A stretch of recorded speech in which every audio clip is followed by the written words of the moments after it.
شبوك أيضا يقولون أن في الشاعر هتان، صح. شو السبب؟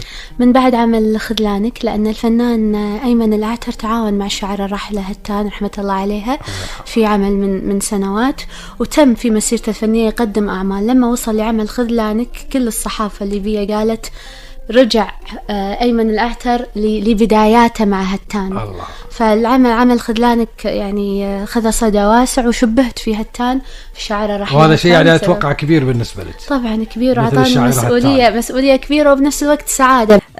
دائما الشعراء يمرون في حالات نفسية معينة أو طقوس معينة مثلا علشان يطلع المكنون هذا الشعري اللي داخلهم، التعبير. فهل أنت مثلا لازم تمرين في فترة خلينا نقول حالة نفسية معينة؟ هو كل شيء، بس صح يعني مرات أمر بحالة نفسية معينة، والحالة النفسية هذه طلعت قصيدة بعنوان خذلانك غناها النجم أيمن العتر.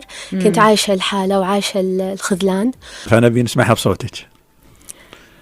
خذلانك كسر فيني شيء ما يبي يرهم، أظن عمري الضايع وظن قلبي المغرم، خسرت التجربة وياك وأنا من التجربة أتعلم، لذلك لا تظن بيوم على بعادك أنا أتندم، ضرورة تعود وأنساك، أعلم قلبي ما يهواك، تعبت وما أبي حبك وما نرهم أنا وياك، أنا اللي كنت بعتبرك تضوي آخر أنفاقي، حسبت تكمل سنيني وتعمر عمري الباقي، ظنيتك ربيع وشمس ما هابتك أوراقي، واجمل يوم كان وياك يوم أعلنت نفراقي، خسرتك وربحت نفسي، تركتك واشرقت شمسي، وعشت نجمة أنا بسماك ولكن تحلم بلمسي.